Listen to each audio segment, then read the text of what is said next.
you see today is what UNESCO is about. Some people say UNESCO is a talk shop. UNESCO is talk and do. And when you see the impact on the ground, of course, this is very encouraging for my colleagues and myself to continue our work, to believe in the mission, and to share the purpose of transforming lives. Information is a catalyst for positive change. Information is a lever for economic and social development, and also for building intercultural dialogue and for peace. And this takes me to the foundational charter of UNESCO from some 80 years ago, 1945.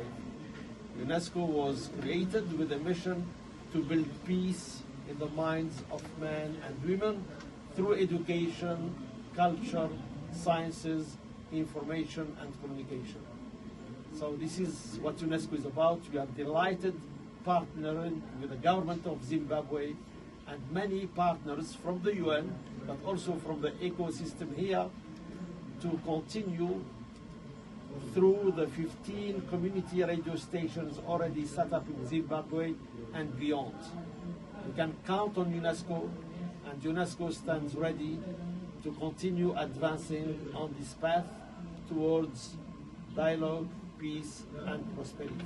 What distinguishes the Tongogara refugee camp radio station is its collaborative nature.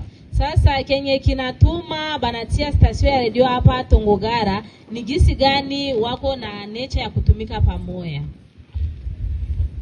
This is not a station for refugees alone. Hii sio stasio ya wakimbizi tu. It is a transformative platform. Ni platform ya kuendelea where refugees and host communities come together to share narratives. Kwenye wakimbizi na makomunitezi ziko karibu wanakuja pamoja kwa mazungumzo. Preserve diverse cultural identities. Na kujuana kwa kutokea na makabila mbalimbali. And access information collaboratively. Na kwa kupata information kwa kutumika pamoja. It is a laboratory for intercultural dialogue and mutual understanding. Sasa ni fasi yenye watakuwa wanakuwa na mazungumzo kuhusu mambo ya matabia na vitu vyote mbalimbali. Every child in Tongogara receives education through our Ministry of Primary and Secondary Education's tireless efforts. Sasa kila mtoto hapa Tongogara anapataka masomo kwa sababu ya ministry ya masomo ya primary na secondary kwa nguvu zao. Now with the community radio station, sasa na stasio ya community sasa, educational programming will extend beyond the classroom. Sasa programe ya masomo itakuwa inaendeleshwa mbele kuzidia masomo tu. Reaching adults and children alike with literacy program. Kwa kufikia na wengine watoto kuhusu mambo ya usomaji, maprograme za usomaji. Health education. Maafya za masomo. The vocational training and information so required. Na training na information zinahitajika. Distinguished colleagues. Sasa wandugu, Zimbabwe has carried this torch of humanitarian leadership for decades with an unwavering resolve. Sasa Zimbabwe imekamata hii kitu kwa miaka mingi kwa lengo fulani.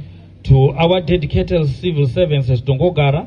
Sasa kwa watumishi wetu wenye wako hapa Tongogara. Your work honors our nation. Sasa kazi yenu inakuwa inaheshimisha nchi yetu.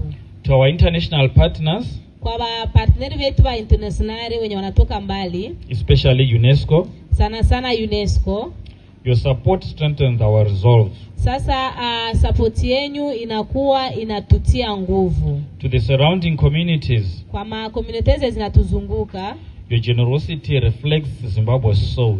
Roho yenu nzuri inakuwa inatia nguvu kwenye udongo yetu ya Zimbabwe. And to the refugees and indigenous people whose voices will now be amplified. Sasa kwa wakimbizi na watu wote wenye masauti zao sasa zitatiliwa juu. Through these radio stations. Kupitia hii station ya radio. Your stories will inspire our nation. Sasa habari zenu zitatia nguvu na nchi yetu. shared vision and collective responsibility. Sasa hii handover itoko tunafanya sio ya kupoteza, lakini ni kuonesha kazi yetu na jukumu letu. FM Tongogara is more than a radio station. Sasa FM Tongogara sio tu station ya radio tu. It is the heartbeat of our community, a platform where stories come alive. Na ni tabia ya community yetu, fasi yenye mahistori zinakuja kuwa ukweli. Talents are discovered and unity is forged. Sasa vipaji vitaonekana na umoja utakuwa pamoja. Here youth have gained confidence. Sasa hapa wa vijana wamekuwa na ujasiri. Communities have built lasting connections. Na community imetia pamoja connection yenye itakuwa itadumu. And one silent voices have been powerfully amplified. Na sauti yenye ilikuwa kimya imetiwa wazi na imetiwa kwa sauti. As youth, kama wa vijana, we stand ready to support, tunasimama tayari kwa kuunga mkono, contribute and grow alongside you, kwa kutia pamoja na kukomala pembeni yenu. Let us keep working hand in hand to make FM Tongogara a beacon of peace. Sasa acha tutumike kwa pamoja ili tufanye FM Tongogara nafasi ya amani, participation and progress. Na tunatumika kwa pamoja na maendeleo. Thank you for believing in youth leadership. Asante sana kwa kuaminia uongozo wa vijana. And thank you for joining us on this journey. Na asante sana kwa kuwa pamoja kwa hii safari. I thank you all. Asante sana.